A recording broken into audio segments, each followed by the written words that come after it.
And Olivia Attwood joins us now. It's lovely to see you. Hi, guys.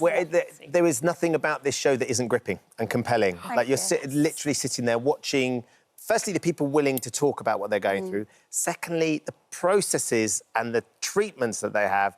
And thirdly, the fact that they're doing it on television. Yeah. I find it extraordinary, Olivia. It's, you know, and the casting team, that's down to them because the stories and the people that we have on the show are so incredible. And like you say, it's very exposing, you know, to kind of share that story. And I always try to come with all my documentaries from a place of, like, not biased, not judgmental. I want to get the story out there, like, with journalistic rigour and, like, actually educate people, but I'm not also there to shame or condemn anyone and their choices, because at the end, it's your free will to do what you want. One of the stories that we talk about weekly on This Morning is weight loss jabs. Yes. And it's one of the stories that you look at in your show as well. And it's absolutely fascinating hearing the really positive feedback we're getting, but also some of the negative side effects that come with it. And as you say, exploring it in a very non-judgmental way. But it's compelling when you're talking with your guests in your show about this, because the fact that Lottie Moss is so open about her taking weight loss jabs and what happened to her. Can you just explain a little bit about why she wanted to do it? So Lottie's story is really interesting, and I was actually so grateful to her for telling a story so honestly that she knows it's going to face a lot of backlash. You know, her sister is Kate Moss, the supermodel. She talks about the pressure she felt growing up to be thin and the issues she's had around her weight. But she was a slim girl when she went on the jabs, and it was very much a case of a lot of people she knew were doing it. She got it through... It was a prescriber, but it was a doctor who wasn't doing his due diligence. He hadn't weighed her, he didn't do, like, the health checks, and she became very ill and found herself, like, in the emergency room, fainting. It was a real horror story, a real, like, you know, a real shock to her, you know, of how things can go wrong. With the weight loss jabs, my biggest takeaway is that in the right hands for the right people, they can be life-changing, and it literally can save someone's life. But it's all about who prescribes that jab to you. Are you a suitable candidate? Are there areas of your health able to support being on this medication? And they're not meant for, like, long-term use. They are meant to be a kickstarter to a lifestyle change and kind of to help you get the weight off and then you come off the jabs. But, yeah, it can go one of two ways. I think you host the show so brilliantly because exactly like you said, you don't condemn anybody for doing anything, but you can really tell how much you care about people and the situation that they're about to put themselves in. We had a lady called Scarlett who came and sat here on the sofa. She was on her 4th BBL. Yeah. And on the show, you see her in Turkey, obviously. She sees the doctor 5 minutes before you go in. And then they won't let you in. No. All of a sudden. Yes. What did you feel like in that moment? Because how it comes across on the screen is you were really worried about her. Already knowing Scarlett's medical history, we'd had a chat the day before, and I knew she hadn't met her surgeon in real life. And this is just a representation of a very common case of, like, surgery tourism that you see in Turkey and other countries.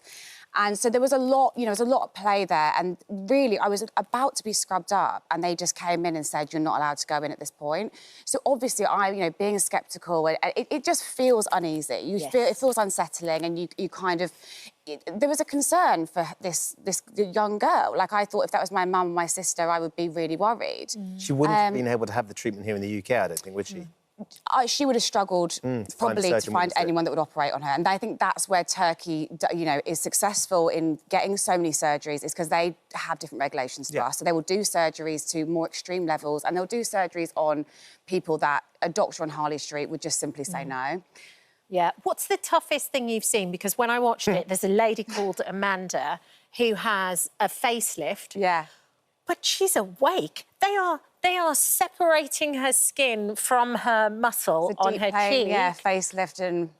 But she's chatting to you at the same time. So Amanda, some people might recognise her from being on The Traitors, and she's an amazing woman. And we are seeing a rise in more procedures being done under local anaesthetic. This is, like, growing in popularity. There's pros and cons for each way. But, yeah, she was really unfazed. She couldn't feel anything. She could feel, obviously, tugging, and she could hear things, but she wasn't in any pain. And for some people, it's a really good option. But she looked incredible. When they cut to the amount of skin they're taking afterwards, it was literally like you could make a small clutch bag out of it. It's crazy. There are some things, I think I've seen so much, and I've always had such a fascination with surgery and medical procedures that I knew going into this I was fine with blood. But there's some things that I saw a 360 tummy tuck in our Mummy Makeover episode, and I think we're just seeing. She was obviously, you know, under general anaesthetic, seeing the stomach fully exposed, all the muscles, the rib cage. It was, and I was so close to the bed. It's incredible. It's such a privilege to have that access. Yes. But does it put you off, though, Olivia? Because you're really honest in the documentary as well about the little bits of work that you've had done. Does watching them do these things, is it slowing down your desire to have bits and pieces done? Have you got your eye on something in the future?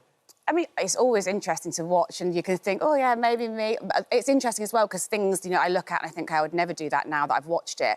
But I think what it does is it kind of sobers you up a little bit in the sense that you realise what you're putting your body through. Because if you think about something like a breast augmentation, which I've had, with surgery and anaesthetic being so sophisticated now, they kind of, the cosmetic industry can minimise these procedures. They go, oh, you'll be out in a few hours and it's no big deal. But when you actually see it happening, it is a huge strain to put your body through. And I think it gives you a bit more respect for your body and what it goes through in surgery when you see it the other side. Because when you go and have a general, you don't know. No. To you, it's just, you wake up, got new boobs, you know, off I go. But there's a lot that goes into it, and your body's going through a lot in that process. Even being on a general anaesthetic is a risk. I think one of the things I really like about how you've approached the series and the casting is you've got some men being very, very open about the surgeries that they are having done on their private parts. Like, in a way that sort of, for them to be open to talking about this, because men tend not to talk about any of these things anyway, but for them to be filmed doing it and to be so open about it is extraordinary. How did you feel with that particular episode? You know, it's always a big honour when someone is, like, going to let me into their story and speak to me on that level and then let me accompany them to surgery with my cameras. I feel that, you know, it's a huge responsibility that I don't take lightly.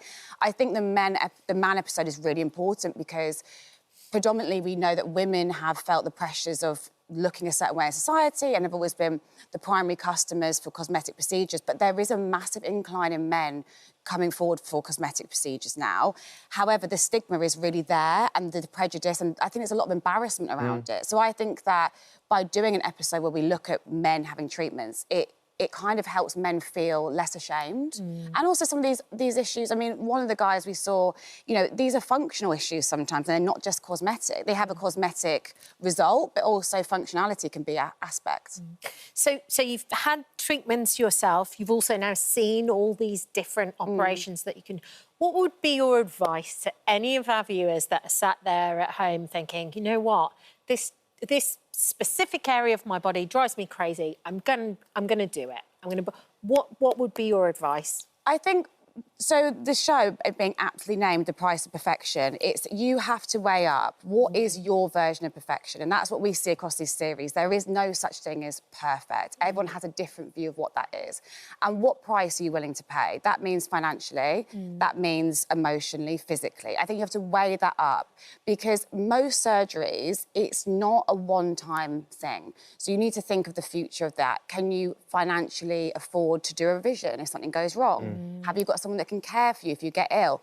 I know it sounds really drastic, but almost think of the worst case scenarios, because hopefully everything goes routinely, you get what you want, but that's not always the way. And just do your research. Don't leave a stone unturned. And that means your surgeon, the hospital you're going to be in, people that have had the same surgery, what did they experience in post-care?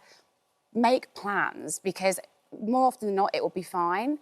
But make sure you're doing it for you and not because what you think you need to do. Can't do enough research. Yeah. Talking of research, we're very excited. You've got some big news about this morning and you in the summer. I have some news, yes. It's very exciting. I will be joining you guys on the hosting team on the other side of the couch. Sitting at this side. Go on, come over and sit down, see what it's like. Just come on. This feels more surreal than anything. There you go. So We look amazing, you look great from over We do here. a show together now. Yes, we should, for sure. So you're going to be doing a couple of shows in the summer. A couple of shows, so I'm very excited to be joining you guys. A huge honour. I know I've obviously grown up watching this show, and being part of the daytime team with Loose Women has been the best experience, and this just feels like a very natural progression of Amazing. Can't Great. wait Well, look, to see you can it. do the throw to break with Go Kat on then. then. Where are we? Which camera? There, 4. OK, Olivia Attwood, The Price of Perfection continues on Thursday at 10 p.m. on ITV2. All episodes are available now on ITVX. Bravo! Thank you for visiting our This Morning YouTube channel. We upload new content every day, so go ahead and hit that subscribe button so you don't miss out. And we'll see you in the morning.